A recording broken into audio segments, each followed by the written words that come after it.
Retired Colonel Ann Wright has immense experience in both the military and political sides of this saga. She's the former US Deputy Ambassador to Afghanistan, as well as a former high-ranking member of the US Army and a recipient of the State Department's Award for Heroism. I spoke with her earlier about how US and Australian troops could completely withdraw from Afghanistan without creating a terrorist haven or a failed state. Well, firstly, the Pentagon is pulling more US troops out of Afghanistan and Iraq. Is that a wise move right now?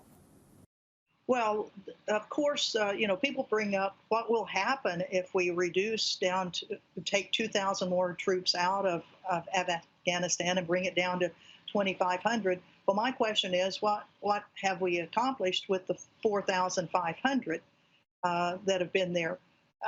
Over these last 19 years now, almost approaching 20 years, the U.S. has spent $2 trillion in Afghanistan. Our original estimates 20 years ago was that we would be out of there with military forces in 2 or 3 years. So I'm not one that says that the continued U.S. presence and a small U.S. presence really is doing anything to enhance the security of the people of Afghanistan. What do you make of the ardent, immediate and bipartisan opposition in D.C. to the partial troop withdrawal? Well, the United States government, it traditionally is a warmongering government. I mean, we send our military into all sorts of places and leave them for varying periods of time. The U.S. economy is a part of a military war economy. They're talking about reducing by 2,000 in Afghanistan, their military, but nobody said anything about the 10,000 U.S. military contractors that the U.S. has there.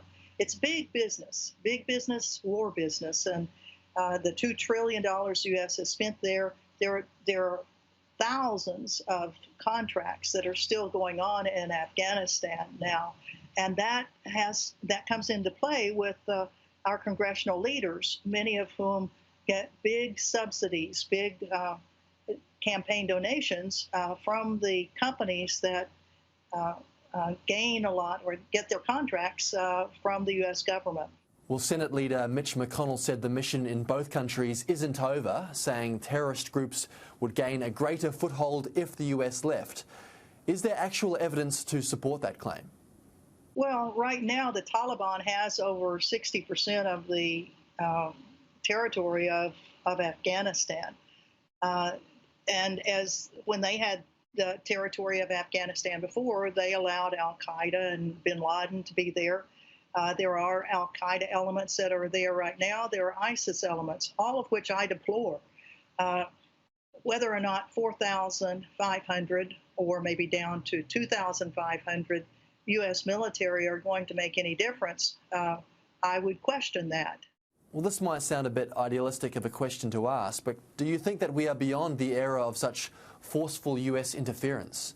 Given the world is perhaps more multipolar and the U.S. can get pushback from powerful nations like China and Russia, do you think we're less likely to see the Iraq-Afghanistan-style invasions?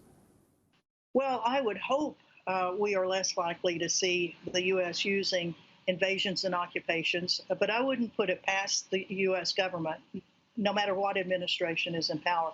And one thing I will give the Trump administration, which I disagree with about everything that they've done, is that they have not invaded and occupied another country.